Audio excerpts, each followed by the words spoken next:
بسم الله الرحمن الرحيم. الحمد لله رب العالمين، والصلاة والسلام على نبينا محمد وعلى آله وصحبه أجمعين. أما بعد، السلام عليكم ورحمة الله وبركاته. پێشەکی داواکارم لە خوای پەروەردگار هەموو لایەکمان بەختەوەر بکات. خوای پەروەردگار زانستی بەسوودمان پێبەخشێت بۆ ئەوەی کاری پێ بکەین. ئازیزان و خۆشەویستان، خۆم بە خۆشحاڵ دەزانم لە خولێکی ئاوهادا بە ئێوەی بەڕێز و خۆشەویست بگەمەوە بۆ پێشکەشکردنی بابەتێک کە بە گرنگی دەزانم بۆ ڕۆژگاری ئێستامان، بە تایبەت بۆ گەنجانی وەکو ئێوەی بەڕێز و خۆشەویست. ئازیزان و خۆشەویستان، بابەتەکە وەکو باسم کرد گرنگە ئێمە ئاگادار بین، بزانین چی ڕوو دەدات. ڕووداوەکانیش زۆر زۆرن. هەر تاکێک یان هەر کۆمەڵێک یان هەر دەوڵەتێک ئەوە وردە وردە بچینە سەرەوە، پلانی نەبێت ئەوە لە شوێن خۆیان ڕاوح دەکات، یعنی لە شوێن خۆیان دەمێنێتەوە ئەگەر پاشەکشەنەکە پێش ناکەوێت. بۆیە پلان زۆر زۆر گرنگە. ئێمەی موسڵمانیش بە تایبەتی گەنجان ئەبێ پلانیان هەبێ لە ژیانە. پلانیان نەبێ نازانن، ڕۆیەکەیان وازح نییە، ڕوون نییە، نازان بەرەو کوێ دەڕۆن. یعنی سا ئەگەر دوو گەنج بێنین، یەکێکیان چاوی ببەسینەوە، یەکشیان چاوی کراوە بێ، کامنیان زوو دەگەنە ئامانجەکەیان. بێگومان ئەوەی کە چاوی کراوەیە، ئەوەی کە چاوی کراوەیە دەزانێت چۆن بگاتە ئامانجەکەی خۆی، چی ڕێگایەک ئاسانترە، نزیکترە. بەڵام ئەوەی کە بەرچاوی ڕوون نییە یان چاوی بەسراوەتەوە بگات، ئەوە زۆر زۆر درەنگیش دەگات. جا ئەو کەسێکەوە پلانی هەیە و پلانی نییە، بەڕاستی وەکو ئەو دوو کەسە وایە. ئەوەی کە پلانی هەبێ ئەزانێت چۆن ڕێگاکە ببڕێت، چۆن بڕات بۆ ئامانجەکانی، و ئاگاداری دەور و پشتیشی دەبێت. بەرپەرستەکان چییە؟ معوقات چییە لە پێشی کە ناتوانێت بگاتە ئامانجەکەی؟ چی ڕێگایەک نزیکترە؟ ئەمە زۆر زۆر گرنگە ئێمە لە ژیانی خۆمانە جێبەجێ بکەین. پێویستیمان بە زانستە، پێویستیمان بە زانیاریە، پێویستیمان بە خوێندنەوەیە. خوێندنەوەیەکی گشتگیر، خوێندنەوەیەکەوە بمانگەێنێتە ئامانجەکانمان. هەدەف و ئامانج لەم بابەتەی کە من ئەمەوێ لە خزمەت ئێوەی بەڕێز و خۆشەویست پێشکەشی بکەم، بابەتێکە ئەتوان بڵین بابەتێکی فکریە، بابەتێکی واقعیە، بابەتێکە بزانین بەرامبەرەکەمان چۆن بیر دەکاتەوە، پلانی چییە، لە ڕێگەی چیەوە ئەم پلانانە دائەنێت، کێ ئەوانەی کە پلانەکان تەطبیق دەکەن، کێ ئەوەیەکەوە پلانەکە دائەنێت. ئەوە بۆ خۆی چەند خاڵێکە، بە هیوای ئەوەی کە لە پاش ئەم سمینارە بۆتان دەردەکەوێت. اینجا بەو هیوایی کە بتوانین ئێمەش، منیش لەگەڵ ئێوە وەکو گەنجێک، کە بزانین چۆن ئیش دەکەین بۆ ئەم ئیسلامە، چۆن خزمەتی ئەم ئیسلامە شیرینە دەکەین. بابەتەکە خوێندنەوەیەکی کورتە، چونکە ماوەکەمان زۆر درێژ نییە. خوێندنەوەیەکی کورتە بۆ کتێبێک بە ناوی ئەلئیسلام الدیموقراطی ئەلمەدەنی، یعنی ناوەکەشی بۆ خۆی هەر سنج ڕاکێشەرە. ئەلئیسلام اینجا الدیموقراطی، اینجا ئەلمەدەنیش. باشە، یعنی بزان چۆن ئەم نووسەرە یان ئەم بەحسە توێژینەوەیە چۆن ئەتوانێت ئەم بیضاعەی خۆی، ئەم کاڵایی خۆی پێشکەش بکات بۆ دەستگایەکی زۆر زۆر گەورە. ئەگەر شتەکەی معقول نەبێ، شتەکەی دوای دیڕاسە و وردبوونەوە نەبێ، ئەو دەستگایکەوە کاری لەگەڵا دەکات قبوڵی ناکات، ئەڵێ ئەم بەحسەت بەکەڵت نایە، بۆ ئێمە ناشێت. جا بۆیە زۆر بە وردی نووسراوە، زۆر زۆر بە وردی نووسراوە. کتێبەکە تەمان تقریباً گەورەش نییە، مام ناوەندە، بەڵام ئێمە بە سەریعی ئینشاءڵڵا هەنێ تیشکەکەینە سەر هەندێک خاڵ کە بۆ خۆمان زەڕورە. ئەم کتابە طبعا هەدەفەکە چییە بەعام هەر ئەو ئاەتەیە وكذلك نفصل الآيات ولتستبين سبيل المجرمين بابزین ئەمانەی کەوا دژە ئێمن چۆن ئیش دەکەن ڕێگاکانیان چییە ئاگامان لە خۆمان بێ ئێخۆ ئینسانی مسلمان هەر یەکەم دژمنی کە شەیطانە الله سبحانه وتعالى کە ئەڵێ شەیطان عدو مبینە خۆ ئەبێ بزانین شەیطان سەبیلەکەی چۆنە اینجا ئەوانەشی کەوا لە پرۆژەی شەیطانن یان خوێندکار و قوتابی شەیطانن خۆ ئەبێ بزانین ئەوانیش سەبیلەکەیان چییە ڕێگاکەیان چییە مانای ئەم ڕستەیە چییە إنكار المؤامرة بالكلية جزء من المؤامرة والمبالغة فيها دعم للمؤامرة كذا توانيت أو ڕستەیەم بۆ شیو کاتەوە یان تعلیقی لێدوانێکی لەسەر بدات کاتەکە کاتی بەیانیە ئەبێ هەندێک مێشکەکانمان بجوولێتەوە ئەگینا دوای خەومان دێ بەڵام گەنجان ئینشاءڵڵا بەو پەڕی توانە و قووەتەوە مامۆستا ئەحمەد فەرموو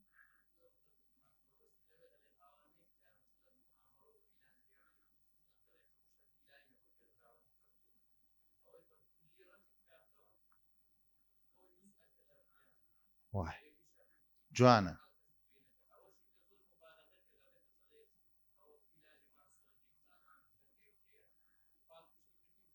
جوانە لەگەڵیدان ڕاست وای زۆر جوانە بارك الله فيك إنكار المؤامرة بالكلية جزء من المؤامرة قسەکەی جوانە مامۆستا ئەحمەد یعنی هەندێک جار تەماشا دەکەی ئەڵێ کاکە هیچ نییە هیچ ڕوونادات دنیا وەکو چۆن دەڵێ شامی شەریفە باشە یان ئەوەتانێ نا ئەوەندە گەورەی دەکاتەوە ئیتر مسلمانان چییە ناتوان لە شوێن خۆیانە بوەستن دەترسن هیچ هەنگاوێک نانێن کاکە ئەو بابە تو لەگەڵ چییە ئەتەوێ ململانێ بکەیت قووەتی وا و هێزی وا و توانای وا و پارەی وا و ئێگەر وا بێت یەکسەر چییە ئەبێ ئاڵای سپی هەڵکەین و بڵێن کاکە ئیستیسلام هەروەکو واقعی ئێستای ئەمڕۆمان کێش ئەوە دەکات مبالغە فیها ڕاگەیانزن ئەگەر بێ شتێک گەورە بکاتەوە زۆر زەخمێکە زۆر دەوری باڵان هەیە لەو شتە دا ئینسان ئاگادار بێ ئەو بۆچی ئەم کتێبە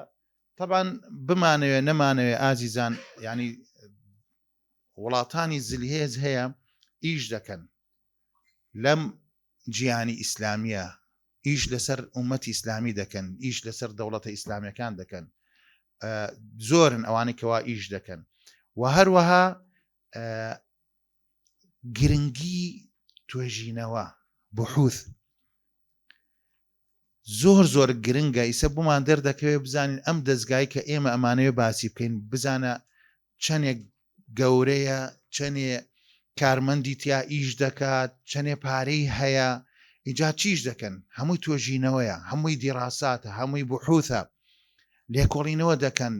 ورد نییە بڕۆن بۆ شتێک بە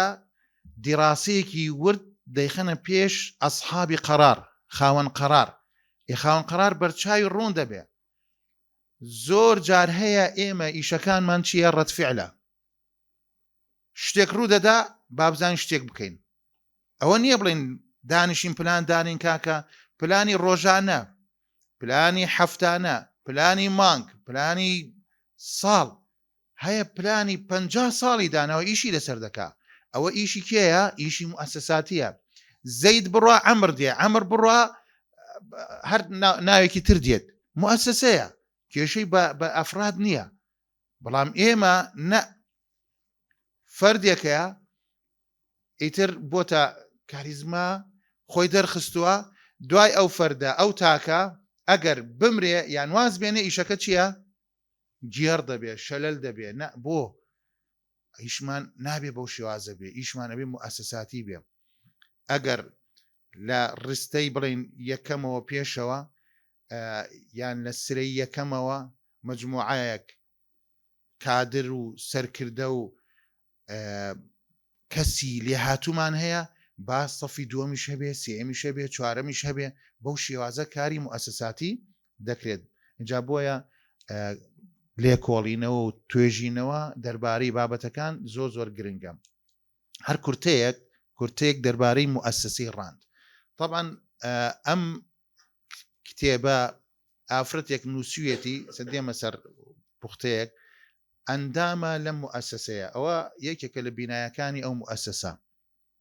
ئەو موسسەی ڕاند طبعا موسسەی ڕاند موسسەیەکی دەستگایەکی ئەمریکیە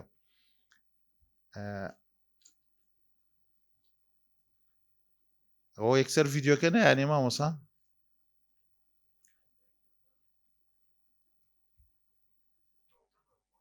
بەس دەنگی کەمە بابزە في رسم سياسات الشؤون الخارجية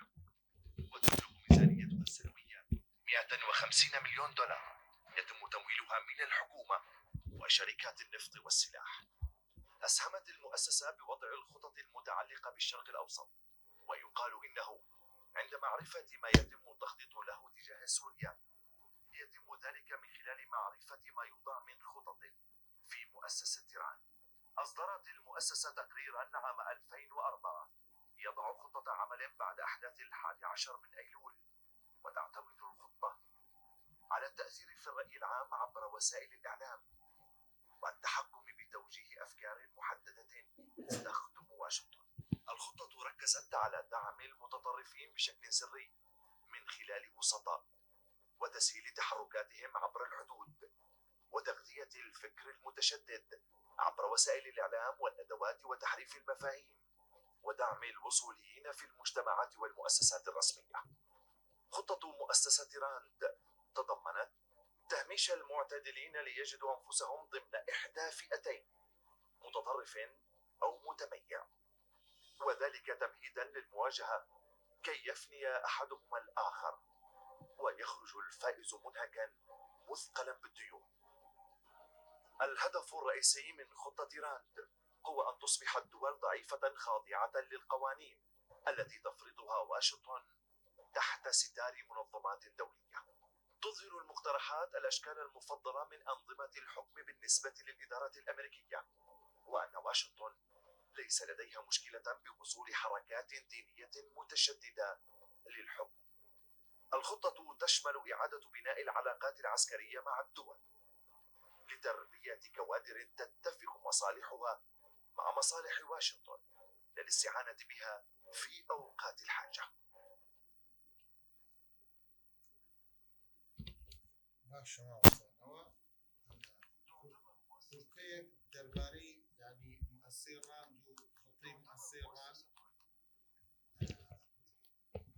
ئەوە کورتەیەک بوو هەر بزان ئەم موسسە ئەم دەستگایە بە تەمای چییە لە عالەمی ئیسلامیە ئەوێ چی بکات خطەکەی چییە پلانەکەی چییە باشە ئەگەر تەماشای ئیمکانیەتی بکەی ئیمکانێتێکی زەخمی لەسرە و ئیشی چییە ئەم موسسەیە ئیشی ئەوەیە طبعا غیر ڕبحیە یان خۆی وا پێشان دەکات ها ئێستێمە ڕێکخراوەکان هەیە لێ ڕێکخراوێکی قازانجنەویستە ئەمەش خۆی وا پیشان دەدا کەوا قازانجنەویستە اینجا هاوکاری چی دەکات بۆ ئەوەی کە ئیتر ئەو سیاسەتە داڕێژێت و لە ڕێگەی بحوثەکانەوە تەقدیمی دەکات بۆ کێ بۆ صاحبی قەرار کە وڵاتی ئەمریکایە لە ژێر ڕۆشنایی ئەو بحوثانە کارەکانی خۆی دەکات پارەیەکی زۆری لە بەردەستایە ئەگەر تەماشا بکەین ئوسوڵەکان یعنی هەر پارەیەکی بڕێن وەکو چۆن میزانیەکەی 387 ملیۆن دۆلارە لە ساڵی ئەوە لە ساڵی چەند 2004 لە 2018 ئەوەی کە دەستی کەوتووە 318 ملیارد دۆلارە اینجا وای لی هاتووە ئیستا لە شوێنەکانیش بنکەی داناوە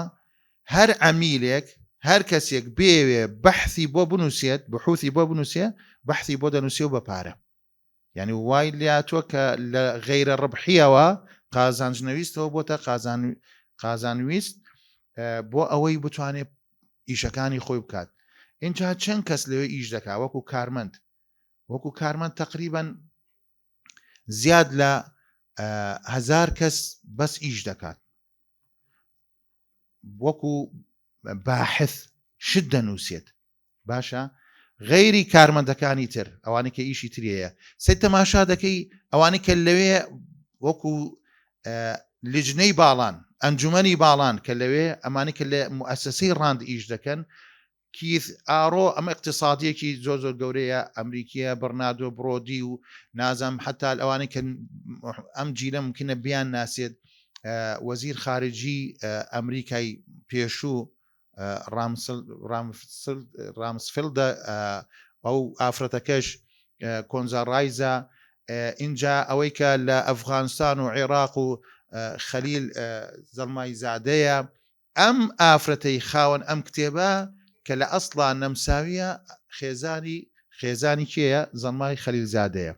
خێزانی ئەوە کە ئەم کتێبەی نووسیوە. با لەسەری نەڕۆن ئەندامەکانی زۆرە گشتی هەمووی سیاسی و ینی متەخەسسن خاوەن پسپۆرن خاوەن ئەزمونن ئەوانی کە لەوێ ئیش دەکەن تەماشای بە شێوەیەکی گشتی تەماشای ئیسلام کەین لە ڕوانگەی راپۆرتەکانی موسسەی ڕاند ینی لە کێوەکۆ دەستیان پێ کردووە ئەوان لە 1999 وردە دەستیان کردووە چونکە دەزانن ئەم ڕابوونە ئیسلامی کەوا پەیدا بوو ئەبێ چارەسەرێکی بۆ دانێن بزانن چۆن لەگەڵیان مامەڵە بکەن هەر لەو کاتەوە خۆیان ئامادە کردو و تەقریری خۆیان و راپۆرتی خۆیان ئامادە کردووە. لە دوای 2004ەوە یعنی ئەگەر تەماشا بکەیت لە 1999 چیان کردووە یەک کتابێکیان داناوە مواجهة الإرهاب الجديد. طبعا مەبەستیان ئیرهاب تیرۆر ئیسلامە ئەوان ینی مەترسیە گەورەکەیان لەسەر ینی بەرامبەرەکان حسابێکی زۆر گەوری بۆ دەکەن کە مەسەلەی ئیسلامە ئەو عیملاقە ئەگەر هەڵسێتەوە مسلمانان هۆشیار بنەوە هەستنەوە ڕاپەڕن ئەوان لە خۆیان دەترسن. نازان ئەم دینەی ئێمە دینی ڕەحمەتەن للعالەمینە دینێکی ئاشتیە دینێکە خێری بۆ ئەوانی شێ بەس بەخۆیان نازان بەڵام شەمشەمەکوێرەکان حەز ناکەن ڕۆشنایی ببینن. ئەم دینە دینی ئیسلام دینی ڕۆشناییە یعنی کەسێ حەز لە ڕۆشنایی نەکە ئیلا ئەو کەسانی کەوا حەزەکەن لە تاریکیە ئیش بکەن اینجا ئەوانیش بۆیە چاویان هەڵنایە بە ڕۆشنایی ئیسلام. لە ساڵی 2004 کتابێتریان دانا العالم الإسلامي بعد 11 من سپتمبر ئەوەش کتابێکە چۆن مامەڵە بکەن لەگەڵ جیهانی ئیسلامیە لە دوای حادیسەی چی ڕووداوی 11 سپتمبر. اینجا ئەوەشی داناوەڵێ وهو مثل خطة محكمة لتوجيه الإدارة الأمريكية نحو التعامل مع العالم الإسلامي. لتوجيه الإدارة الأمريكية يعني مؤسسيك لناو دولتك زۆر گەورە ئەو دەکات بەهۆی بحوثەکانیەوە تەقاریرەکانیەوە تەوجیهی ئیدارەی ئەمری بکات بزان چۆن مامەڵە لەگەڵ جیهانی ئیسلامی بکەن. والذي تم تقسيمه لە 2004ەوە تەقسیمی عالمی ئیسلامیان کردووە عالمی ئیسلامیان دابش کردووە بەسەر بزانن چۆن دیراسە دەکەن السلفيون المعتدلون الراديكاليون. ئەمە مسلمانان بەم شێوازەیە وا دیراستیان کردووە چونکە ئەو کاتە ممکنە سەلەفیەکان دەنگ و ڕەنگیان نەبووە و هەروەها معتەدیلەکان ئەوانەی خۆیان بە مامناوەند دەزانن و هەروەها ڕادیکاڵەکان. ئەمە لەکەی 2004 بەو شێوازە. ثم جاء تقرير عام 2005 يعني ئەوان ئیشیان چییە بەس نووسینی راپۆرتە الإسلام المدني الديمقراطي الشركاء والموارد والاستراتيجيات. أو كتابية كوائم أمانية بكرتي إن شاء الله باسي بكين. وقد عد فيه الإسلام حائطا منيعا يعني داينا وأزاني أما كإسلام براستي ديوارك البربستة للرقاي تنفيذ كردن وجيبجي كردني بلانكاني مؤسسي راندو أو إداريك يعني ولا جهاني إسلامية جيبجي بكين و چیان کردووە مسلمانانیان کردوتە 4 بەشەوە لێرە ئوسولیون تەقلیدیون حەداثیون علمانیون. ئەمە مسلمانانیان کردوتە 4 بەشەوە اینجا ئەم چوار بەشش چۆن مامەڵە لەگەڵیا بکە لەگەڵ کێ مامەڵە بکە جا لە کتێبەکە بڕێنسە لێرە ئاوا نووسراوە لە کتێبەکە بەشێکی تریش زیاد دەکا کەوا کێیە بەشی پێنجەم بەشی سۆفیەکانە سۆفیەکانیش ئەڵێ ئەمە سۆفیەکان لەوانە نین تایبەتە ئەبێ ئێمە بزانین چۆن مامەڵە لەگەڵ ئەو بەشانە دەکەین کەوا لە ناو کۆمەڵگای مسلمانان هەیە لە ناو کۆمەڵگای مسلمانان هەیە خەتەری ئەم راپۆرتە لەکوایە يعني براستي أويك بناء شبكات المسلمين المعتدلين يعني أمان هول ددن كوشش دكن كوا إسلاميك بيت ديمقراطي بيه مدني بيه معتدل بيه دور بيه لا تنوتيجوا بيوي بيه بيوي بخصيخ أو بيوي بيه هيج يعني هيج زرري نبيه هيج دريكي نبيه باشا زور نرم بيت حەزیان لە ئەوە نییە ینی ڕق و هەندێک شتیان داناوە وەک چۆن پێوەرێک ینی ئەو پرسیارانە دەکەن ئیتر تۆ دەخوێنێتەوە پرسیار دەکا ئەڵێ کاکە تۆ حەست لە تەطبیقی شەریعەتە بڵێ ئەوە شتێکە بوتت ناعتیادیە و ئەگونجێت تەطبیقی شەریعەش نەکەین و پێکەوە ژیان و ئەو شتانە بێ زۆر تیادیە ئەوەش تەصنیفێکە ئەڵێ کاکە قەناعەت و باوەڕ چۆنە بە مەسەلەی دیموقراتیەت زۆر ئاساییە ئیسلام و دیموقراتی ئیسلام و ئیشتیراکی ئیسلام و ڕئەسمالی زۆر ئاساییە باش ئەوەش تەصنیفێکە نا ئەگەروتت ناوەڵڵا ئێمە هەر ناگونجەیە إن الحكم إلا لله تەواو ومن لم يحكم بما أنزل الله فأولئك هم الكافرون ئیتر هێنێ ئەمە ئەبێ بزانم چۆن مامەڵە لەگەڵیاکەم چۆن تەعامل لەگەڵیاکەم ئەمە کەیتر ئەمەش بزانم چۆن تەعاملی لەگەڵا دەکەم سەدەینە سەری بزانین جا کیان بەدڵە جا دوایەوەش هەروە بە ئەو نییە بەس بەدڵیان بێ چۆن ئیمکانێتە خەنە بەردەسی چۆن یارمەتی دەدەن ینی وەکو باسمان کرد ئەو ئەوێت تەوجیهی ئەو ئیدارەیە بکا بۆچی بۆ چۆنێتی مامەڵەکردن لەگەڵ جیهانی ئیسلامیە لە 2010 صدر كتاب عنوان صعود الإسلام السياسي في تركيا باشە تو چیت گەرەکە مؤسسەی ڕاد لە تورکیا چی ڕوەدا ئیسلامی سیاسی لەوێ بەرز دەبێتەوە حکم دەگرێتە دەست یان لە هەر ئەو انتخاباتی کە خۆیان دایانناوە کە دیموقراتیە سەر دەکەون بە پرۆسەیەکی دیموقراتی سەرکەوتووە بۆ تۆ تووشی ئیسهال دەبی تووشی سەرێشە دەبی ئەو نە ئەبێ بزانم باباسی کەم بزانم ئەمە ئەگەرەکان چییە چی ڕوودەدا ئەگەر ئەمانە هات و حکمیان گرە دەست ئیخۆ مشکلە لەسەر زەید و عەمر نییە لەوێ کە بۆ نمونە لەو وڵاتە سەر دەکەوێت نا ئەو چییە خوێنێتەوە ئەگەڕێتەوە بۆ کووە خلافەی عوثمانی ئەڵێ ئەمە کێشەیەکی گەورە بۆ من دروستەکە ئەگەر بەردەوام بێ و نموو بکە و گەشە بکات اینجا نە ئەڕوات لە ساڵی 2009 صدر كتاب بعنوان الإسلام الراديكالي في شرق أفريقيا يقول قرب سارنا لبرس أمرن يباشا مسلمان اللي يسريان هالدعوتو إسلام بو حموشيونك أقونجي فرق جوازي لنيوان نا تشاوشين دكا ونا تشاورج دكا وانيا فرق ناكات كاك أول رشا أو سبيا إسلام إنما المؤمنون إخوة باشا اللي كاك ألين إسلام حلا نا أوان زيجان بيديشت نابت ئەبێ بزانین بەرەو کۆ دەڕات و ئەوەتانێکە تەماشای وڵاتی خۆشمان بکەین لە کاتێکەوە عێراق داگیر کرا لەلایەن ئەمریکاوە بڵێن حاکمی کە دایاننا حاکمێکی مەدەنی بە پۆستاڵەوە هاتبوو نایانە حاکم المەدەنی بە پۆستاڵەوە کێ بوو بۆل برێمەر بوو کە دایاننا بزانت شي دكا عليه الحاكم الأمريكي المدني السابق في العراق قد ذكر صراحة يعني لا أويك يا داشتكاني خوي كالنسيوة لغزو العراق أنه ما إن وطأت قدماه في أرض العراق وبدأ يسأل عن كيفية إدارة هذه الدولة إنازاني كابرايك يكسر هاتو هم عراق كيوية حجاجي دوية كاك حجاج طبيعتي عراقي أو هاي أبيك كبيت زوزر بقوت بيه بهيز بيه أمش هات وتباه من شون نقلم خلقات تعاملكم شون ما ملبكم باشا كان تقرير مؤسسة راند بزانة يكسر آماده مؤسسة راند چییە تەقریرێکی بۆ دەنووسە راپۆرتێکی بۆ دەنووسێ خۆی مەدانی دێتە ناو ساحەکە دیڕاسە دەکات لەگەڵ سیاسیەکان دانیشێت چۆن ئەم ئیدارەی ئەم وڵاتە بەڕێوە بە کاکە برێمەر باشە ئەیتر بەرچاوی ڕوون دەبێت بەرچاوی ڕوون دەبێت ئەم کتێبە ئەو هەمووی مقدمە بوو لەسەر مؤسسەی ڕاند چونکە ئەم کتێبە تابعی ئەوانە ئەمە شیڕێل بینارد وەکو باسمان کرد ڕیوائیە وەکاتیبە نسویە و باحثە نەمساویە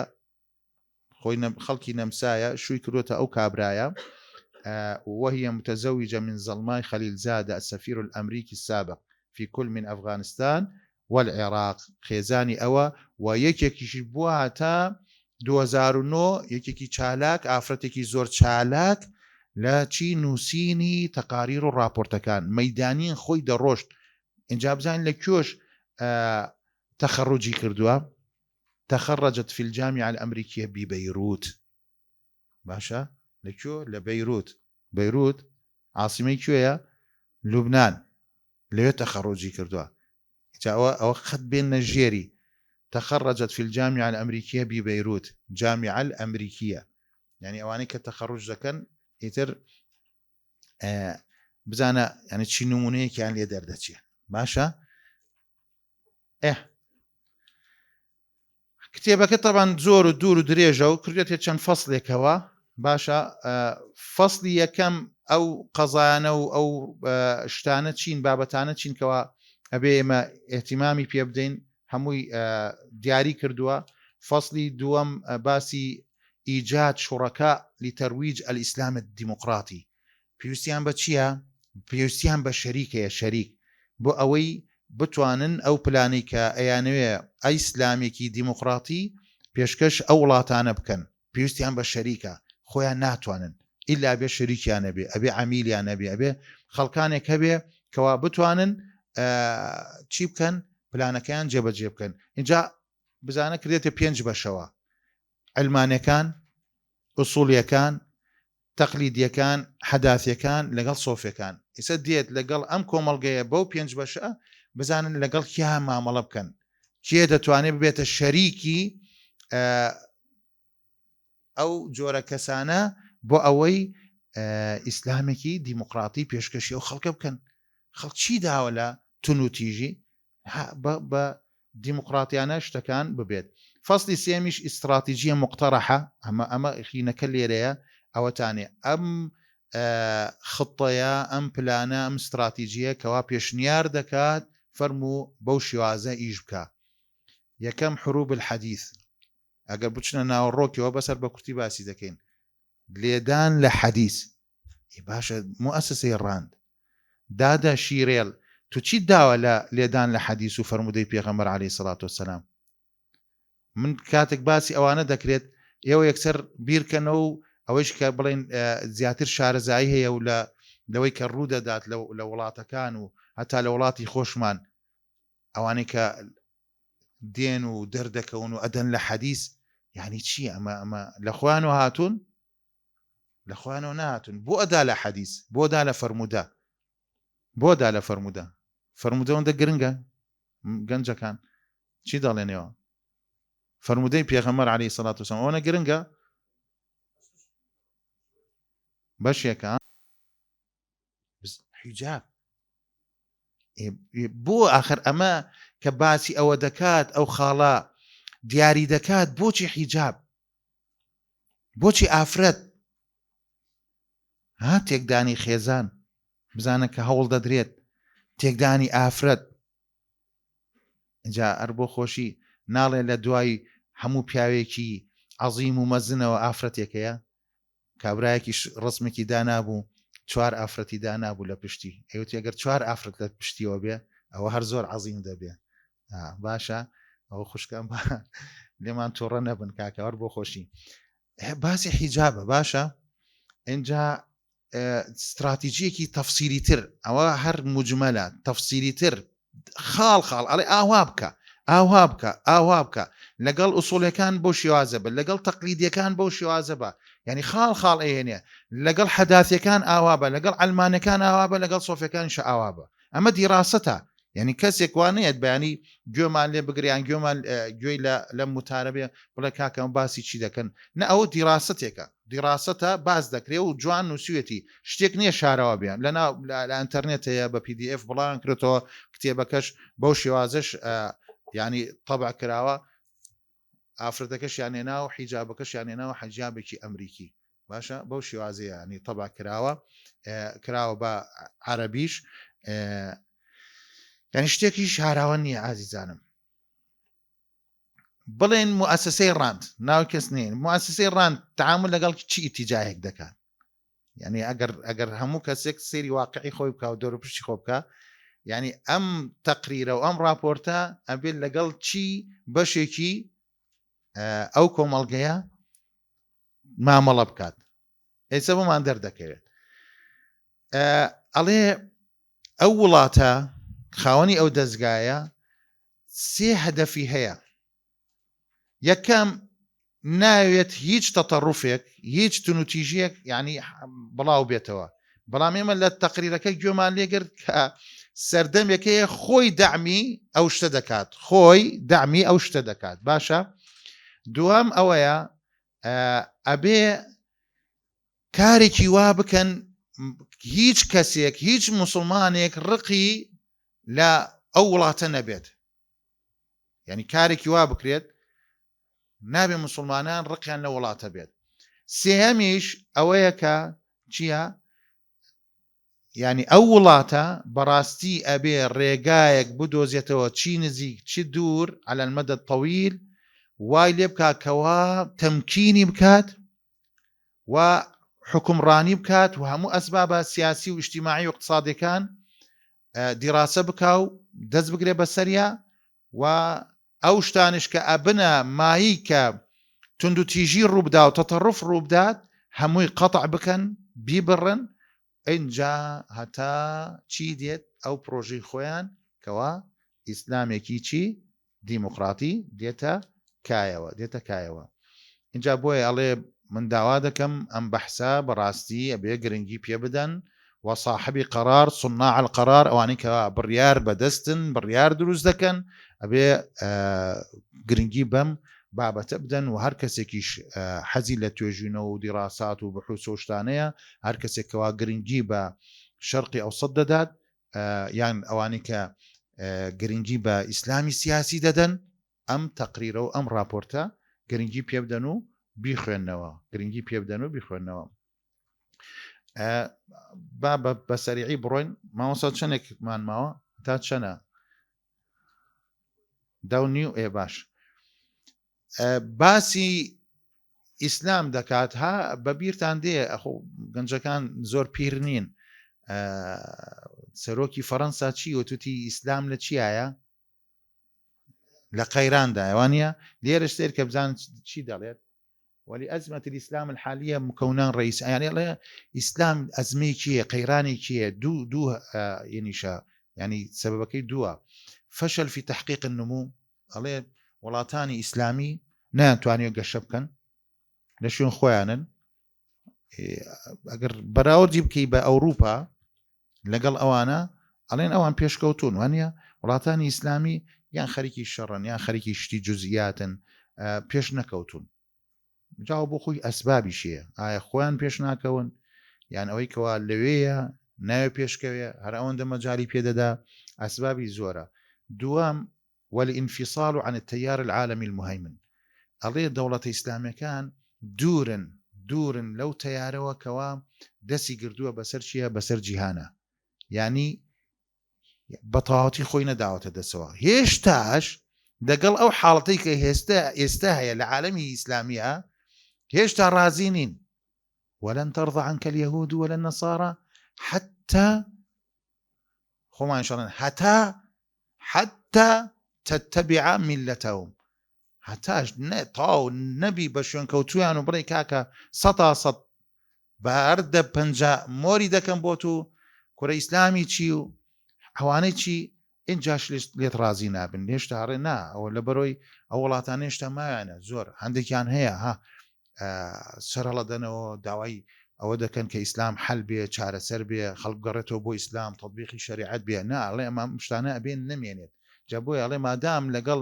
ئەو تیاریکەوە مهیمنە کێ مهیمنە بەسەر عالەمەوە خۆ دیارن وڵاتانی کە دیارن تحکم بەو عالمە دەکەن بەو جیهانە دەکەن بۆیە ئەڵێ هۆی هۆکاری ڕئیسیە کەوا لەو قەیرانە دەژێن بە حسابی ئەوان و بە دیڕاستی ئەوان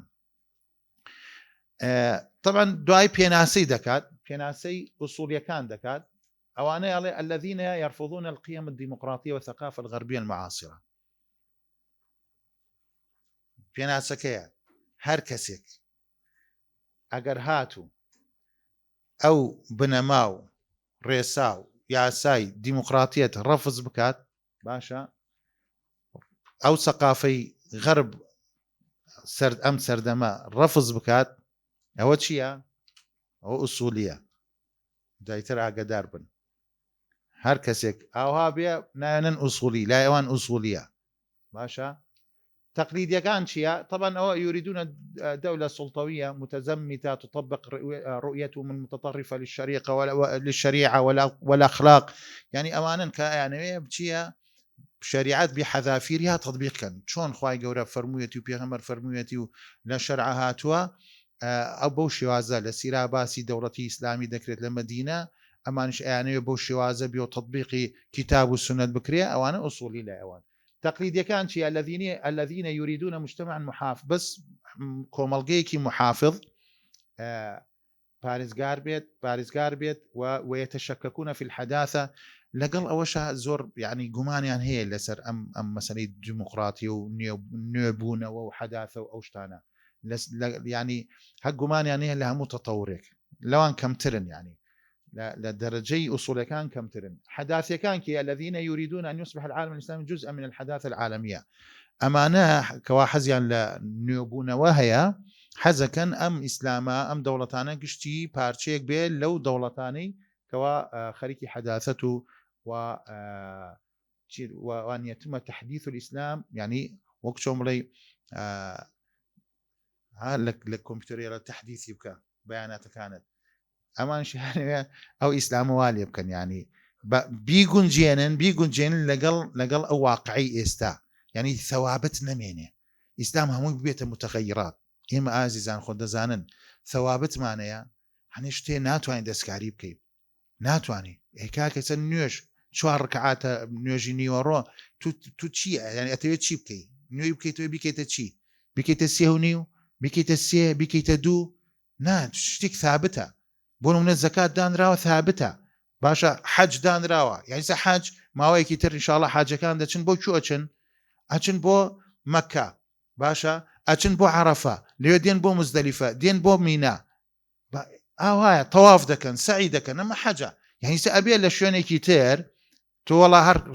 ويني كعبو بناي كعبة بكي تو كاكا بونو من لأمريكا بك يعني لأفغانستان بك يعني لكردستان بك يعني لعراق بك بني كاكا يعني بوشي وبارا سرفكن ايدنا وعربة بيبتي أنا او بارا زور سرفكن وأچن بو او دكنو دجداشش لبرا كانوا هكاكا وكيش ورا بخد بشروالي خوتو لكردستان إن جاء أبيت مشكلة لكردستان له لير بها لسليماني بها باشا يعني أما تشيك يشد الزكاة وانيها يعني براستي ئەمان ئاوایان دەوێت کاکە ئیسلامێکی تازە ئیسلامێک کاکە ئەو شتانە بەکەڵ نایە کوڕ حیجابی چی حیجاب بەو شێوازە جوان ڕێکەنێ قژی دەرکەوێ اینجا لەگەڵ حیجابەکەشە جسمشی دەرکەوێت کێشە نییە پەنتۆڵیش لە پێ بکە کێشە نییە تەنورەش لە پێ بکە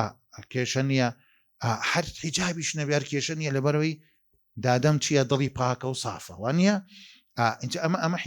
يعني ئیسلامێکی حەداثیە علمانيا كانش الذين يريدون أن يقبل العالم الإسلامي انفصال الدين عن الدولة وعلمانيا كانت الخوان بيناسي خوان دكن لولاتان هن يعني تشيا دين للدولة جاب كانوا تو دين داري خودك علاقة بسياسته ونبي علاقة بدولته ونبي برو لمزقوتا لرشيا ريخراو داني تشي داني بوخت بس باسي سياسته وباسي حكم راني وشتانا نكي فصلك بوخت حزكي نيا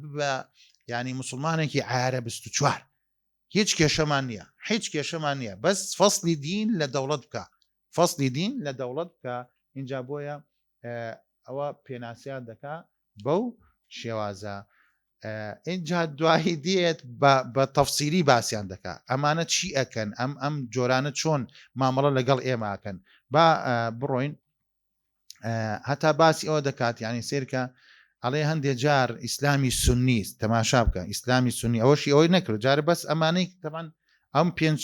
سنفە لە ئیسلامی سنیە باسی لایەنەکەی تری نەکردووە کە ئیسلامێکی چیمانەیە شیعیمانەیە ئەڵێ ئیسلامی سنی تەقلیدی لە هەندێک جار لە خاڵەکانە وەک چۆن بڵێ نزیکە بنەوە لە دیموکراتیە بەڵام کە ئوسوڵەکانی شەوەی دەکەن ئوسوڵەکان نەخێر بۆ شێوازە نییە لا يصلح أن يكون قاطرة الإسلام الديمقراطي بەڵام لەگەڵ ئەوەشە ئەگەر هەندێک تەنازولاشمان بینی لێیان بەڵام بەڕاستی بەکەڵک نایەن بەکەڵکی ئەوە نایەن کەوا چییە چی بکەن ئیسلامێکی دیموکراتی پێشکەش ئەو خەڵکە بکەن نا ڕۆژە لە ڕۆژان هەر ئینقلاب دەکەن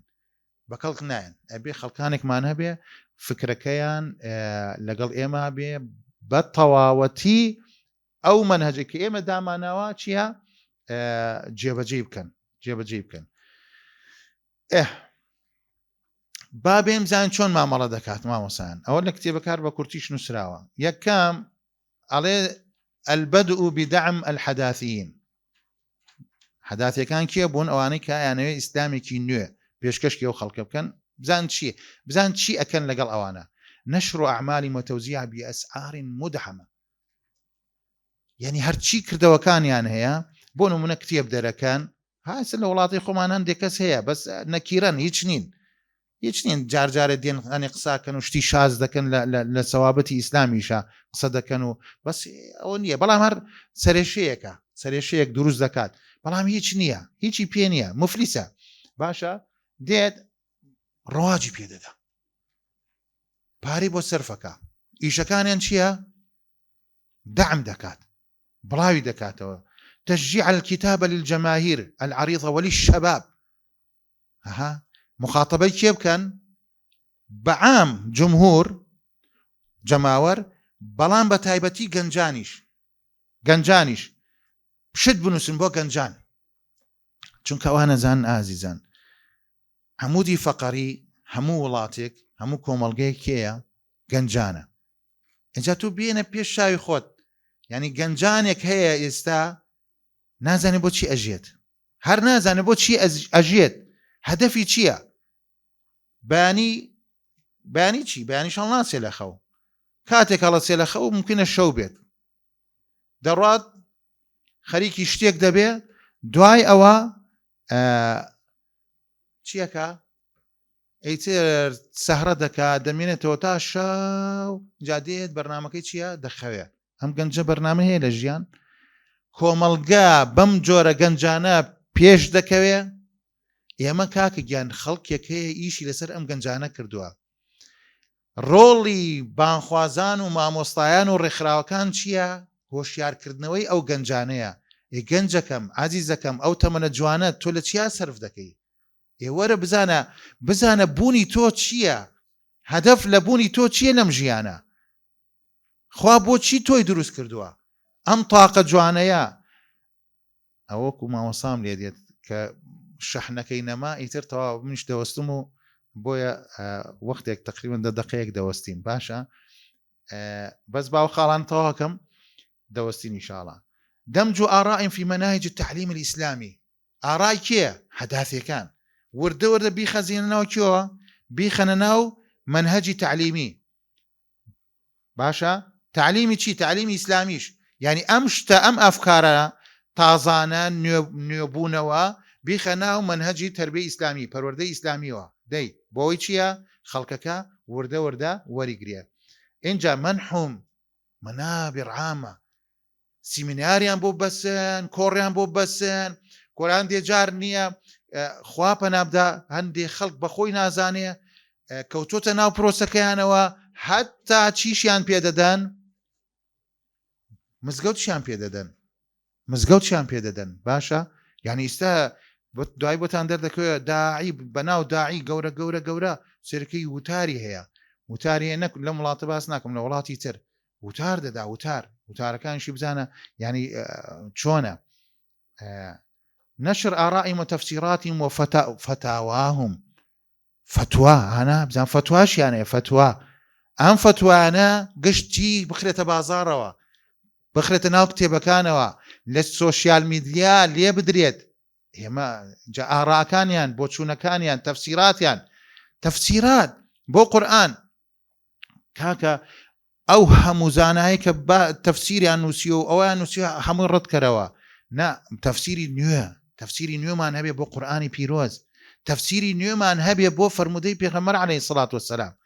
خۆ ئێمە لەگەڵ ئەوە ینی ئەوە ناکەین ڕێ بگرین کاکە ئیجتیهاد نەمێنێ نەخێر ئیجتیهاد تا ڕۆژی قیامەت هەیە هەندێ بابەت هەیە کە سەردەمیانەیە تۆ ئیسلام حەلی بۆ داناوە عەقڵی قفڵ نەکردووە بڵێ نا ئیتر تەواو نەخێر بەڵام نە ئەو چییە هەرچی ثەوابت هەیە لێی دەدا ئەڵێ ئەوانە هیچ نییە ئەوانە وەثەنیەتە ئەوانە چییە ئوسوڵیەتە ئەوە نابێت ئێمە هەر تەماشای ئەو عولەما و زانایانە بکەین یعنی چی هەمویان فی سفرکەین هم رجال ونحن رجال لە کۆتایە ڕوا دەڵێ پێت باشە با لە ئەو خاڵە بوەستین کە باسی ئەوە دەکات کە نوێبوونەوە ئەلمانیەت ببێتە بەدیل بۆچی بۆ ئەو ئیسلامە حەقیقیە خۆشەویستان جارێکی تر ئەگەڕێنەوە بۆ سەر بابەتەکەمان ئینشاءڵڵا لەو خاڵە وەستاین بزانین ئەو پێشنیاری کەوا کراوە بۆ ئەسحابی قەرار ئەوانەی کە بڕیار دروست دەکەن بڕیار دەدەن چۆن مامەڵە لەگەڵ حەداثیەکان بکەن ئەو خاڵەیە ئەڵێ ئەبێ ئێمە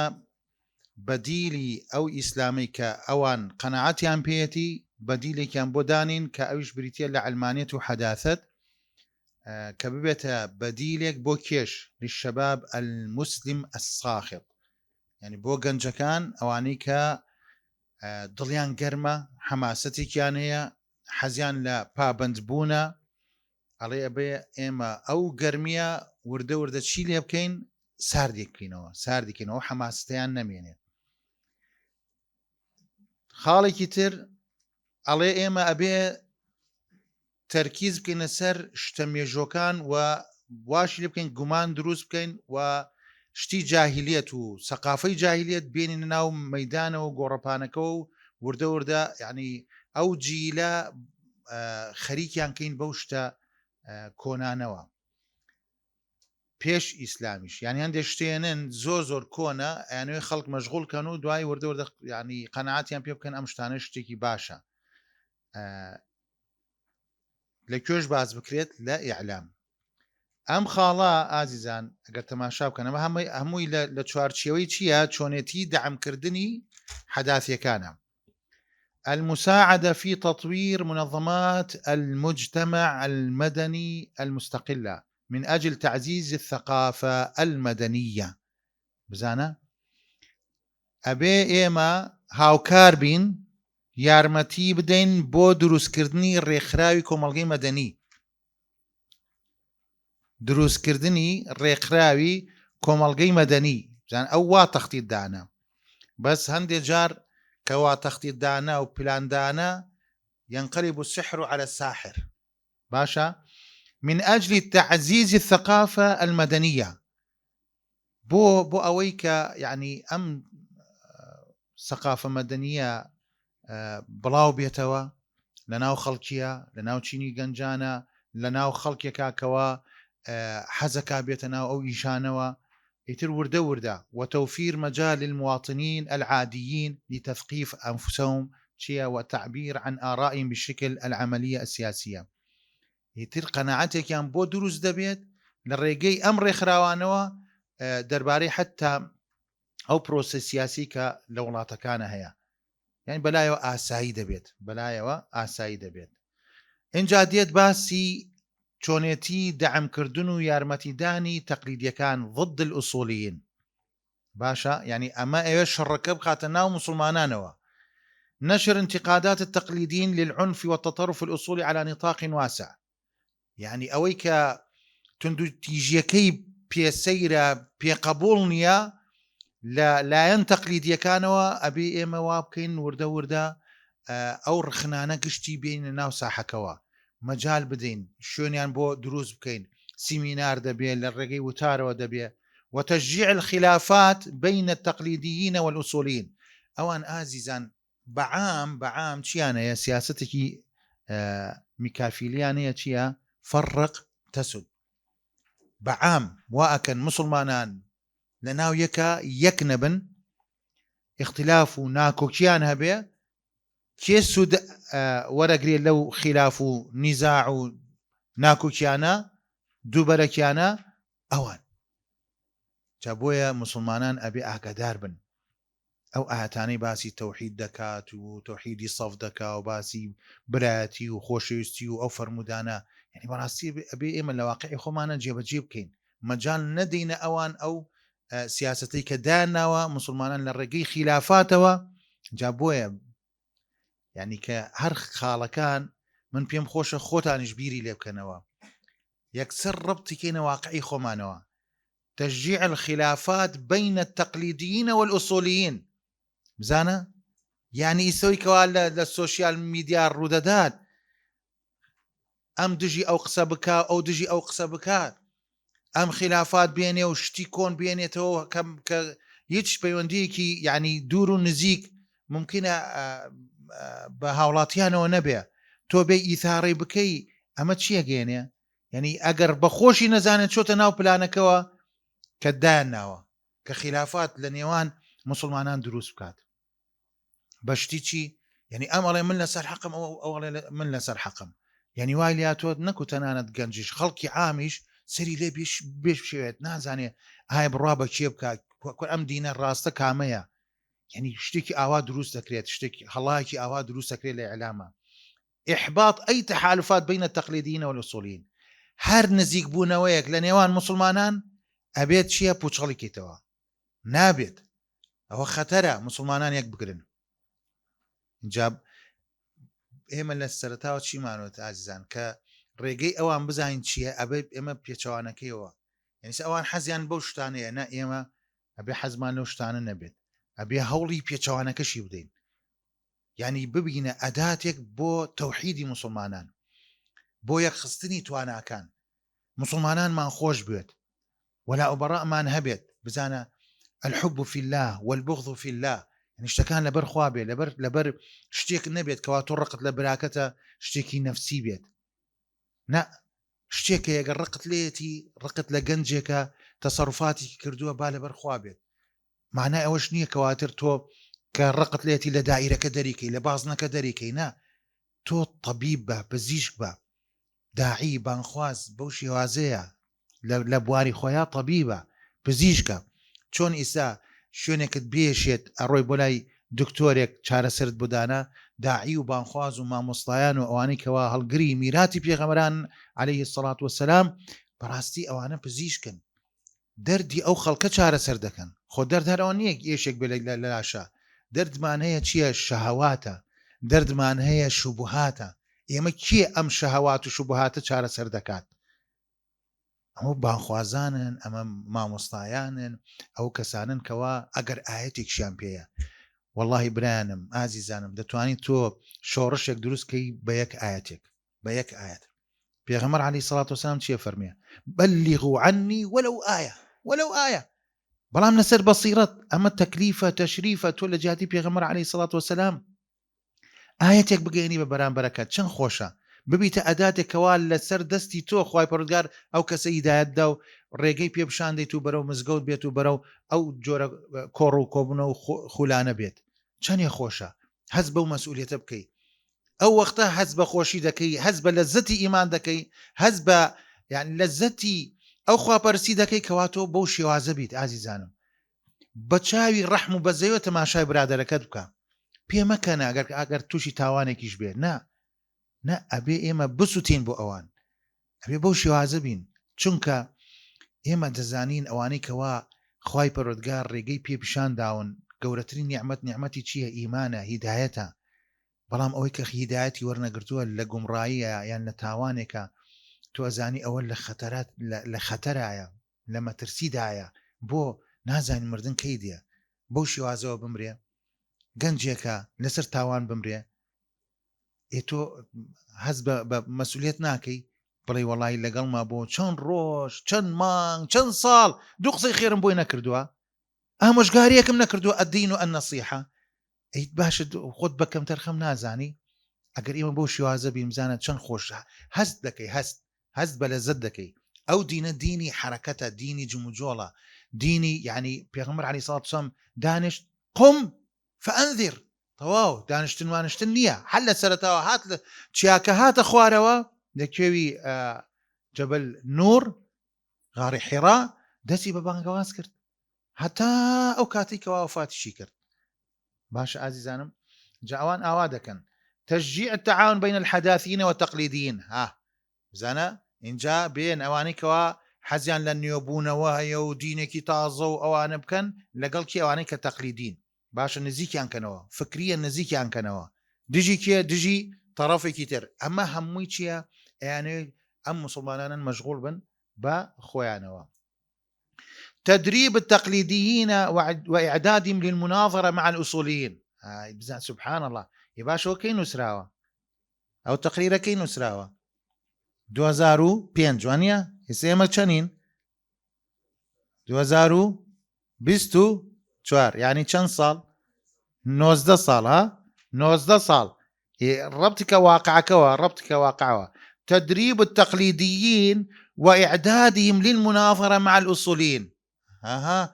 دەبینی جارجار لە سوشیال میدیا و مناظرەیەک دەکرێت لە بینی فلان و فلانە هەردوو تەرەفەکەش خۆ بە مسلمانە زانێ یاڵە مناظرە بکەن ئەم قسە بەو کا و قسە بەو کات باشای خۆم کەوتینەتە ناو یاریەکەەوە بە خۆمان نازانین بە خۆمان نازانین كلما كان ذلك ملائما هەر گونجاو بوو یاڵە بیانێنە سەر شاشە بەر بنەگیان یەکتری ئەوەشی کە لە دوورەوە پێکەنێ پێیان کەناڵێکی ژێ کەناڵەکە هیچ پەیوەندی بۆوانی شۆ نییە بەڵام حەزەکە ئەو شتانە چیە ئیثارە بکات بخاتە دەرەوە دەری خات و ئەو خەڵکە بزانە بزان چۆن قسە بە یەکتریکەن هەتاڵێ کاکە نازان گفتوگۆش بکەن گفتوگۆ لەگەڵ یەکتری کاکەم پێویستیم بۆ کەناڵە نییە هەر ناچم بۆ بچم چی تایە کاکە مینبەرتێ لە مینبەری خۆتەوە بیضاعی خۆت بخە بەردەستی ئەو خەڵکە و ئەوش بخاتە بەردەستی ئەو خەڵکە ئیتر ئەمە چی ئەم مناظرە و شتان و دڵی مسلمانان دێشین و دڵی بێباوەڕان و ئەوانیشکەوە نێو پرۆژن دڵیان پێخۆشەکەن و ئەڵێ ناوەت پرۆژەکەمان سەریگەن باش ئازیزانم زيادة وجود الحداثيين ونشاطاتهم داخل المؤسسات التقليدية تعييناتيان بو آسام كان دروستيان بكان بیان خەنە ئەو شوێنانە و دەستگایانەوە کە یعنی تەقلیدیەکان كان سەرپەرشتی دەکەن یعنی خەڵک بخەنە ژوورەوە دەی خەڵک جامەت خەڵک بخەنە ژوورەوە یعنی چی یعنی مؤسسەیەکیانەیە خەڵک پێگەێنێ چکۆ ناتوانێت هەموو کەس ناتوانێت یعنی بە لوغەتی ئێمە قسە بکات ئیلا ئەبێ چیە فێری بکەی ئیلا ئەبێ پەروەردەی بکەی ئیلا ئەبێ پێی بگەێنی جا ئەوانش ئەو دەستگا و ئەو زانکۆ ئەو شتانی کە دروستی دەکەن بۆ ئەوەیە کابرا بێ بە لوغەتی تۆ قسە بکە لە ئەسڵا خۆی بەرگێکی یعنی بەرگێکی ئێمەی لەبەرە بەڵام دڵێکی ئەوانی لەسەرە بەرگێکی ئێمەی لەبەرە دڵی ئەوانی لەسەرە جا بۆیە بەو شێوازە قسە ئاکا لەگەڵت خاڵی تر زۆرە ئەوەش یەکێکە لە ئیشەکانیان چی بکەن تشجيع انتشار التصوف وتقبل المجتمعات له ئەوەش خاڵێکە ئەبێ تشجيعی چییە لایەنی مەسەلەی سۆفیەت بکەن و کۆمەڵگەکەش قبولی بکات ئەوە خاڵێکەیە ئەبێ زۆر ئاگداری بین تەسەوفی حەقیقەت وجودی هەیە نەکو بەو ناوەکان ئەمە ناوێکە یعنی ئێمە هو سەماکم المسلمین وانە بەڵام تۆ تەسەوفی مەسەلەی زوهد تەقوا لە خواترسان شەو نوێش ئەمە تەسەوفی حەقیقیە پێویست بەو ناوەش ناکە پرسی پێغەمبەر بکە عەلەیهی سەڵات وسەلام باشە هەر ناوەکەشی کێشەش نابێت لا مشاحەتە فی الاصطلاح باشە بەڵام ئەگەر زیادە ڕەوی کرا پێغەمبەر عەلەیهی سەڵات وسەلام لە سەحابە قبولی نەکرد من أحدث في أمرنا هذا ما ليس منه فهو چی؟ فهو الرد صحابة چون ئیشی باش بکەن کە بیستیان لە دایکە عائیشە پێغەمبەر عەلەیهی سەڵات وەسەلام بۆ شێوازە عیبادەت دەکا هەوان گەنج بوون و حەزیانە کرد وەکو پێغەمبەر بکەن عەلەیهی سەڵات وەسەلام بە ناوی ئیقتیداکردنیشەوە وتی من ژن نایەنم جا گەنجەکان ئەگەر ژن نێنن ئێت ئەبێ دێوە گەشتە ینی حاڵەتێکتی ژن نایەنم ئەو کەوتی وەڵا هەر شەو نوێژەکەم ئەو کەژوتی هەر بە ڕۆژووە بم باشە پێغەمبەر عەلەیهی سەڵات وەسەلام ئەوەی قبول نەبوو تو تەماشای پێغەمبەر بکە عەلەیهی سەڵات وسەلام لەقەد کانە لەکم فی ڕەسوول الله ئوسوەة حەسەنە ئێوەش گەنجانی پێشەنگن ئوسوەة حەسەنە لە هەموو بوارەکانە ئوسوەی حەسەنە بۆ پێغەمبەر عەلەیهی سەڵات وسەلام پێشەنگ بووە قودوە بووە لە بواری خێزانداریە لە بواری جیهاد و دەعوە و بانگەوازە لە بواری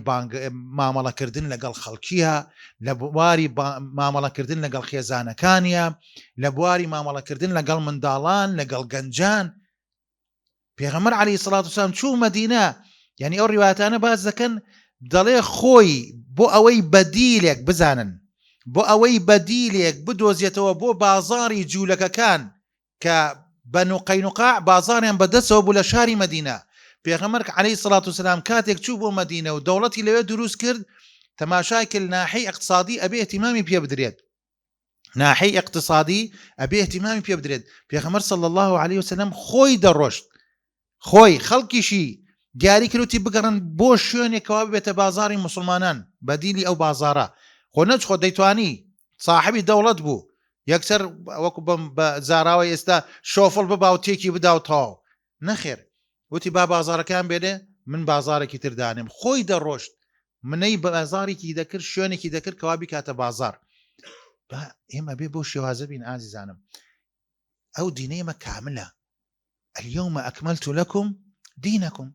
وأتممت عليكم نعمتي ورضيت لكم الإسلام دينا تەواو پێویستیمان بە شتێک نییە داهێنان بکەین و بیدعە دروستکەین لەنەم دینە پێویستمان پێ نییە لە بواری دینداریە لە بواری عیباداتە پێویستیمان پێی نییە دینەکە کاملە بە جوانی هاتووە لە بواری معاملاتە فراوانە ئیجتیهاد بکە الأصل في الأشياء چی الإباحة باش ئازیزانم اینجا مواجهة الأصوليين ومخالفتهم چی بکەن الاعتراض بزان لقل أمانة شون ما ملاكن اعتراض على تفسيرهم للإسلام وإبراز أخطائهم يلا كاك أو تفسيراني كواكر دوانا بو الدين بو إسلام هلايا شكو قمان خنسري هرچی هلا كان هي أرون أقرين لنا كتب زردكانا شتيك كوا عالم يكزاناكي أم أمتا شتيكي وتوا شتيكي أقر شازيش بيه مرجوحيش بيه راجحنا بيه أرون أيهنن چيا بروزو بيدكنو اینجا بزانە ها مسلمانان چۆنە هاچی فتوایەکیان داوە ها بزانە عالمی فلان زانە چی وتووە بزان الكشف عن صلات بالجماعات والأنشطة غير القانونية يكسر وەکو چۆن بە نیۆڕۆڕنۆ دایە حاجی یان مەلاژن چێشتەکەی حازر کردووە حازرە ئەوان شیە یەکسەر تۆهمە حازرە گومان یەکسەر تۆمەتێکی دەخەنە سەر ئەمە وەڵا پەیوەندی بەینەوە هەیە هەو قوربەسەر لە ڕێگەی دیموکراتیشەوە هاتە سەر حکم خوای گەورە بە شەید قبوڵی بکە مرسی یەکسەر تومەتیاندا وەڵا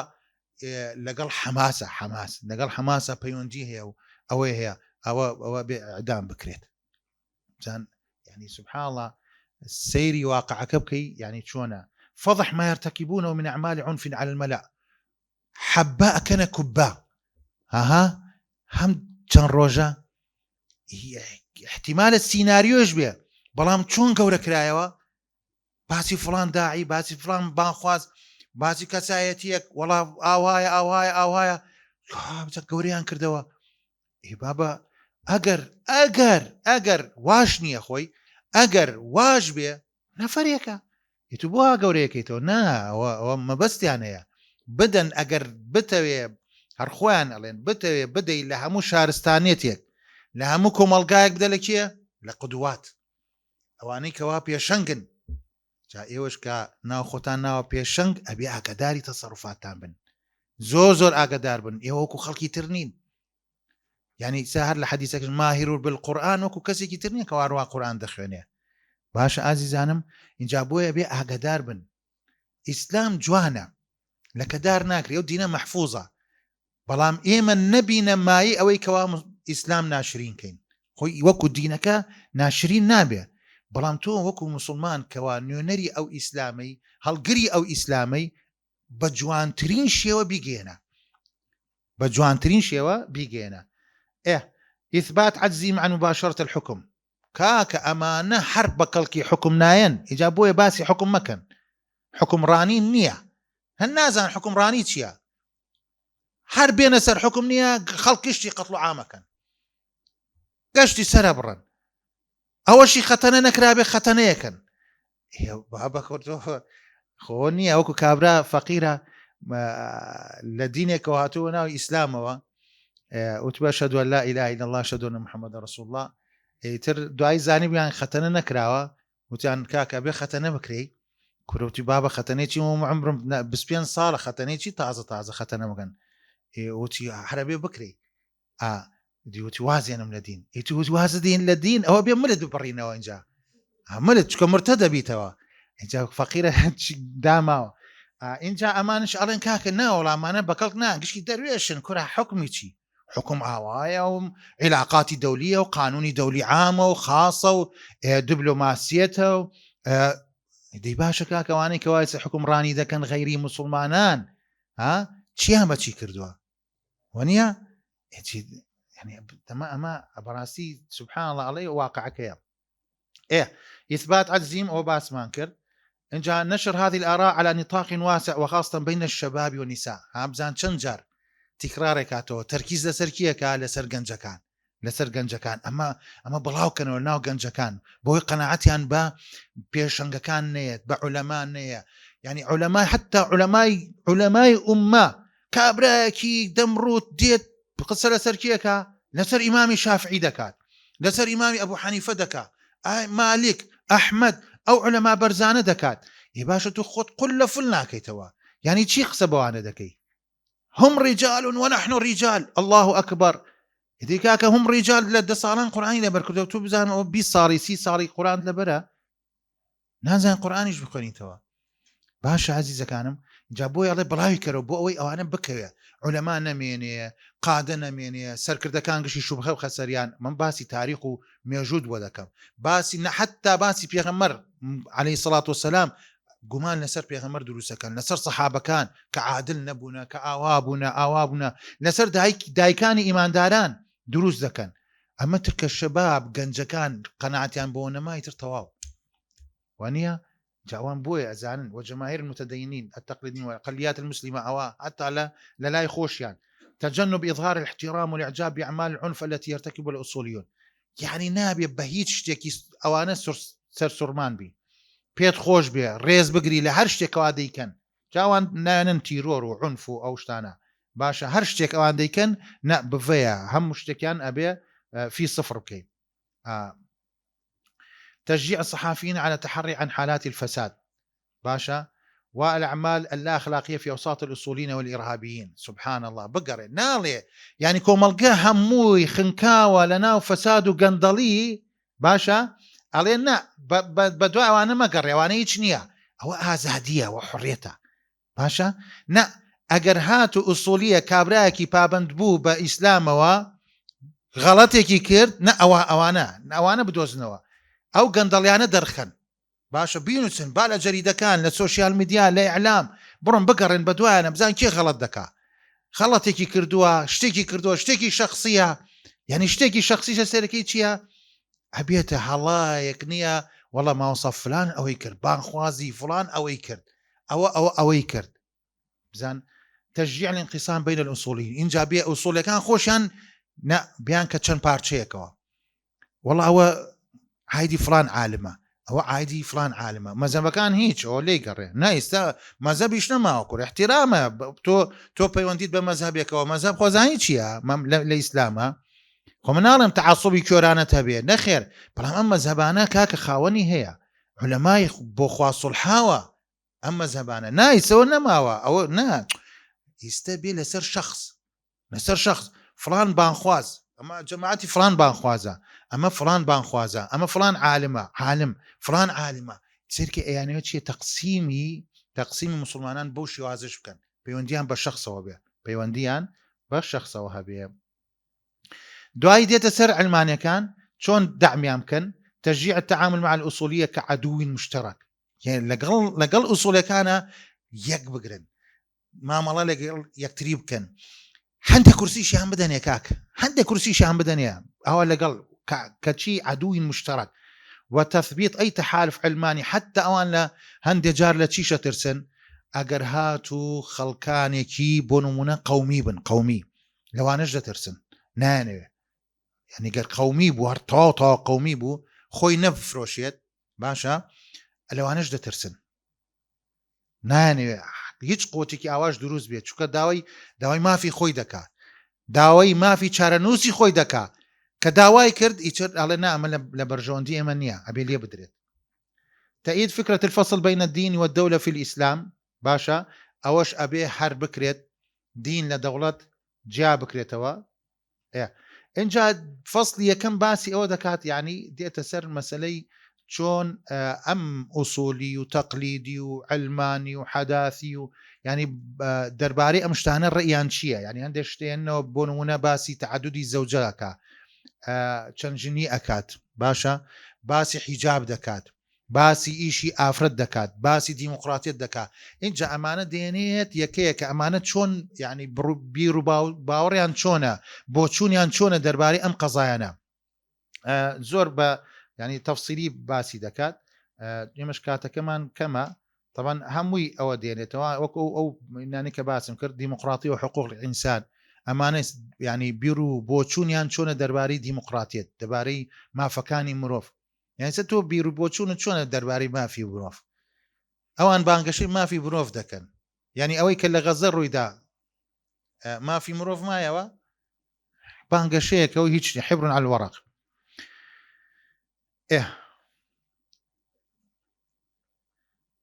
تعدد الزوجات وكو باسمان کرد چەندژنی حدود الجنائية مسألة دەستبڕین قیصاص ئەمانە هەمووی چییە یەکەیەکە ئەیانێنێ بیرروباوەڕیان چۆنە اینجا کەم نەتەوەیەکان ئەوانەی کە هەن چۆنن جلوبەرگی ئافرەت لێدانی ئافرەت ئەمە باسییان دەکایەکەیەکە ینی کابراایەکە ئافرەتێکە بەڕاستی شارەزایە خەڵکی هەبووە خۆی هاتوتە ناو مەدانەوە لە ژیاوە لە بەیروت اینجا بۆیە باسی ئەو شتانە هەمووی دەکات حیجاب دەربارەی حیجاب اینجا ئەو چاکسازیانەی لە ڕووی کۆمەڵایەتیەوە دەکرێت چۆنە مەسلەی تەحکیمی شەرع لە قورئانە هەندێک شتێکەوە بە کەڵکی کۆمەڵگە نایە باسی ئەو شتانە دەکات فەصلی دووەم باسی ئەوە دەکات کەوا ئێمە کێ ببێتە شەریکمان لەم پلانی کە دامان ناوە لە چی ینی چی کامنیان ئامادەن کەوا ئیسلامێکی دیموقراتی مەدەنی قبول بکەن و لەگەڵمانە ئیش بکەن ئەوە باسی ئەوانش دەکات باسی ئەوانە دەکات وەکو باسم کرد ئەوان زیاتر تەرکیز لەسەر حەداثەکان دەکەن حتا هەندێ جاریش لە علمانەکانیش دەترسن علمانیەکی وەک چۆن بڵێ ینی قوح بێت ینی علمانێک بێ کە زۆر ئەتیماد نکاتە سەر غەرب لەوانش هەندێک جار دەترسن نە حەداثیەک خاستن تەمان و علمانی فەصلی دینەکە لەسەر ئەوە شتێکی ترە بەڵام بۆ بەرژەوەندی تر نەکو بۆ دینەکە پیان خۆشە دامیشی دەکەن بەڵام بۆ بەرژەوەندەکانی تریان کە نەچنە ژێر سێبەری ئەوانەوە لەوانش دەترسن بەڵام بۆ مەسەلەی ئیسلام و شتێکی تازە بێنەوە زیاتر تەعامل لەگەڵ کێ دەکەن لەو مەرحەلە لەگەڵ حەداثیەکان دەکەن ئەنوێ ئیسلامێکی تازە بێنەوە کێ ئامادەی ئەو ئیسلامی ئەوان ئیسلامێکی دیموقراتی تەطبیقکە دامی ئەوانە دەکەن و دامی شتی تریش دەکەن بۆچی بۆ ئەوەی پلانەکان سەر بگرێت ینی تەماشا بکە کە کاتێک باسی ئەوە دەکەم کە ئەم ئافرەتە دقیق بۆ متابعی کردووە موقع ئیسلام فۆرتودەی متابعی ئەوەشی کردو بزان چی دەکەن باسی لە ناوڕۆکی کتێبەکە باسی هەندێک ئەحزاب دەکات ینی مەبەستیان چییە ئەحزابی ئیسلامی باشە حرەکاتی ئیسلامی مەبەستیان چییە بەتەمای چین ئەوانە گشتی باز دەکات باسی ئەشخاص دەکات حتا ئەشخاصەکان و تاکەکان بەناو مفەکر چۆن دامیان بکەین ئەوە بکەین گەڕێتەوە باس ئەوە دەکات تەماشای ئەمانە بکە ئەو کەسانە ناویان هاتووە لەم کتێبە ئەمانە ئەڵێ ئەبێت دەعمیان بکەین. خالد ئەبو الفەضل، محەممەد شەحرور، باشە، شەریف ماردین، فتحوڵا گوڵن، بەسام طیبی، نەوال سەعداوی، یعنی ئەمانە باسییان دەکات، خۆی باسییان دەکات، لە کتێبەکە باسی دەکات، یعنی ئەو نییە بڵێ ئمە شتێکەوە بێت لە کتێبەکە ناوێن دێنێت ئەڵێ کاکە ئەمانە بۆ ئێمە گونجاون، ئەبێ ئێمە دەعمیان بکەین، ئەمە ئەفکارانە لەگەڵ ئێمە ئەگونجێت، لەگەڵ ئێمە ئەگونجێت. باسی ئەوکو باسم کرد پێنجەمیان باسی سۆفی دەکات، ینی چۆن لەگەڵ ئەوانە مامەڵە بکەین، چۆن تەژیعیان بکەین، چۆن وایان لێ بکەین کەوا لە وڵاتەکان بێنە مەیدانەوە. ئەو استراتیجیش کە باسی دەکات تەبەنەوە ڤیددیوەیەکی ترە هەر بە کورتی کۆتایی کتێبەکە مامۆستایان گەنجانی خۆشەویست باسی ئەو چەند شتە دەکات، جەنگی دژ بە فەرموودە، باسی حیجاب دەکات، باسی استراتیژی تەفسیلی دەکات و باسی نامەیەک دەکات کە وەزارەتی خارجی ئەمریکی وا باشە بەو شێوازە تەعامل بکات لەگەڵ عالەمی ئیسلامیە. دوو حەقیقەت هەیە، حەق دەمێنێتەوە و حەقیش سەر دەکەوێت، ئەوە بێگومان بین، چونکە وعدی خوای پەروەردگارە کە ئەو ئیسلامە سەر دەکەوێت. هو الذي أرسل رسوله بالهدى ودين الحق ليظهره على الدين كله ولو كره المشركون. و دوم حقيقتش أوية كأو حق باطلة چیە بەردەوام لە ململانێدان، چونکە مامۆستا و سەرکردەی باطل کێیە؟ شەیطانە، وەنیە شەیطانیش وعدی داوە کەوا لە ململانێ بێت لەگەڵ نەوەی ئادەم، وعدی داوە کە لە باریان بات، لە ناویان بات، بەلا ڕێدا بیان با. ئەو ململانیە هەیە، یعنی تۆ ناتوانین بڵێ حەق و باتڵ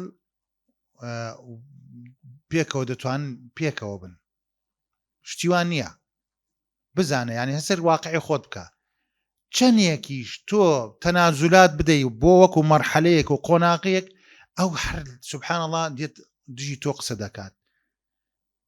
اینجا بۆیە پیلانەکانیان بەردەوامە بۆ تێکدانی ئەخلاق، بۆ تێکدانی کۆمەلگا، بۆ تێکدانی بیرروباوەڕ. ئەبێ ئێوەش وەکو گەنجێک هۆشیار بن، ئاگادار بن. ئەوەی کە ئەهلی حەقە وەڵڵاهی خۆشی بۆ ئەوانە دەوێت، خۆشی بۆیان دەوێت، حەز ناکان ینی ئەو کەسانە بەو شێوازە بمرن و مەسیریان خوای پەروەردگار دەزانێت چۆن دەبێت. بەڵام زاهیرەن ئینسان لەسەر کوفر بمرێت، لەسەر تاوان بمرێت، یعنی ئەقل شتەکەشی کە بچێتە ناو ئاگرەوە کاکە یەک دقە ناو ئاگرا ئینسان تحمل ناکات، تحمل ناکەن. جا ئەوە حەقیقەتێکە ئەبێ ئێمە بزانین. واجب لەسەرمان چییە؟ ئەوەتانێکە ئەو پیلانانەی کەوا دژی مسلمانان دەکرێت بەڕاستی ئاگادار بین، زانیاریمان هەبێ چی ئەکرێ چی ناکرێ، بە تایبەت چینی گەنجان. ئێوە توانایەکی زۆرتانەیە بخوێننەوە، گوێ بگرن. ئێستا شت زۆر ئاسان بووە ئازیزانم، بڕوا بکە علومە شەرعیەکانیش ئاسان بووە. هەرچی عولەمای ئەم ئومەتایە لە ناو شاشەکەیە، لە ناو شاشەکەی لە بەردەستایە. بەس تۆ بەرنامەدانە، بزانە بۆ خۆت بەرنامەدانە، بڕۆ خزمەتی هەر عالمێک ئەتەوێ کەوا بۆ خوا سوڵحاوە. علم وەرگرە، لە ناو وڵاتە عالمی باشمان هەیە، زانای باشمان هەیە، بڕۆ علم وەرگرە، بخوێنەوە، کتاب بخوێنەوە. ئێمە ئومەتی ئیقڕائین، بخوێنەوە هەر بۆ خۆت، چونکە چەندێ بخوێن تۆ ئەزانی دەوروپشت چی ڕۆ ئەدا و چی ڕۆ نادا. اینجا دوای ئەوەش هەر کەسێکەوە ینی دژاتی ئەم ئیسلامە دەکات، لە دژی ئەم ئیسلامەیە، ئەبێت تۆ خۆت یەکەم جار ئاگادار بی، نەکەویتە ناو پرۆژەیانەوە، دووش خەڵکی ئاگادارکەیتەوە کە ئەم شتە باش نییە. ئازیزەکەم ئەم شتە باش نییە، تۆ ئەڕۆی بۆ ئەو شوێنە باش نییە، ئەو شوێنە ئەو ڕێگایەت گردووە باش نییە، بەخوا سوودی نییە بۆت. ئەگەر تامێک و لەذەتێکی کەمێکت دەستکەوێت دوایەوە تەبەخۆر دەکا، هیچ نییە، هیچ نییە. اینجا دوای ئەوەش خۆ ئامادەکردنێکی ڕاست و دروست. پلان وەکو باسم کرد لە سەرەتاوە، پلانتان هەبێ بۆ ژیانی خۆتان، بەرنامەتان هەبێ، ئیستیغلالی وەختەکە بکەن لە شتی باشە. ئەوانە ئەبێتە مای ئەوەی کە تۆ بزانی هەنگاوەکانت وردەوردە چۆن ئەنێیت و بەرەو کوێ دەڕۆیت و بەتەمای چیت. ئەوە زۆر گرنگە کەوا خۆمان ئامادەکەین و بتوانین ئینشاءالله ئەداتێکی باش بین، کەسانێکی باش بین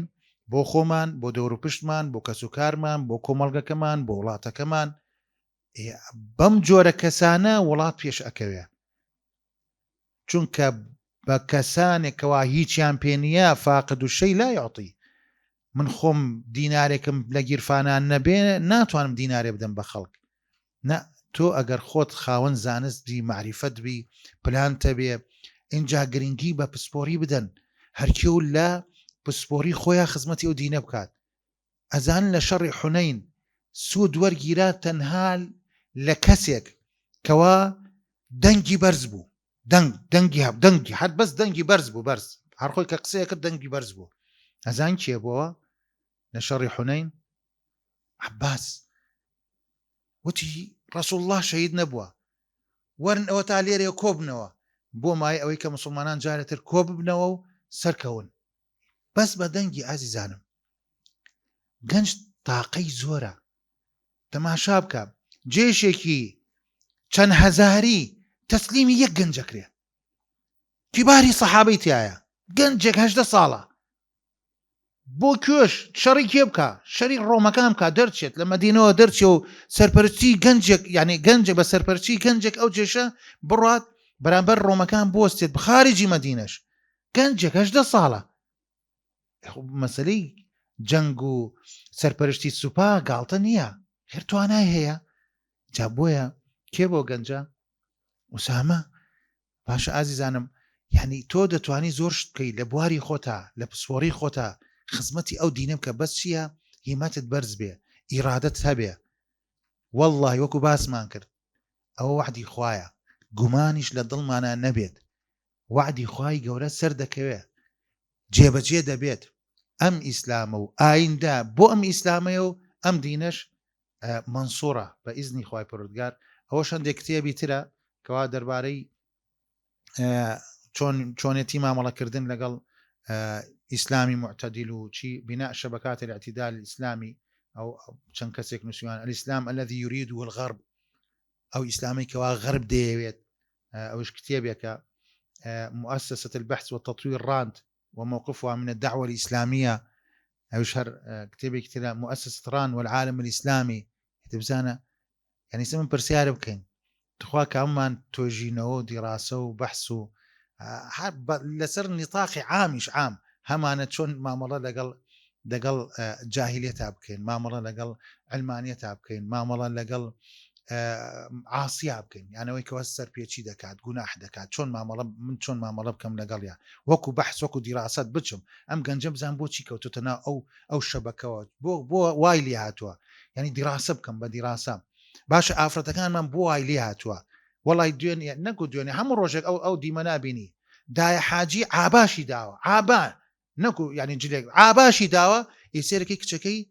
سوفورە لەگەڵیشا دەڕات پێکەوە. یعنی ئەمە بۆچی ئەم جەهلە مڕەکەبە ڕووی داوە، بۆچی ڕوو دەدات، یعنی بۆچی ئاوهایە. بێمە دیراسە بکەین بزانین بۆچی وایە. اینجا دوای دیراسە هەرۆنە نەکو دیراسە عیلاجیش دانین، عیلاجەکەی چییە؟ کەسێکیش هیدایەت وەرراگرێ وە شتێکی ترە، بەڵام من وەکو ئەسباب بەکاری دێنم. باش ئازیزانم، وەفی الختام زۆر داوای لێبوردنەکەم ئەگەر دوور و درێژ بێ بابەتەکەمان سوپاستان دەکەم. خوای پەروەردگار پاداشی خێرتان بداتەوە. بە ڕۆژی جومعەم بۆ خۆم ڕۆژی جومعان دێت تایبەتمەندی هەیە، ینی بەس لەبەرەوەی خۆشەویستی ئێوە و جەنابتان و بانگەشەی مامۆستا هۆشمەند پێم خۆش بوو لە خزمەتانە بم ئەمڕۆ. خوای پەروەردگار هەموو لایەکمان مۆفەق بکە، وامان لێ بکە کە بمان کاتە خزمەتکاری ئەم دینە و هیمەتمان بەرز بکاتەوە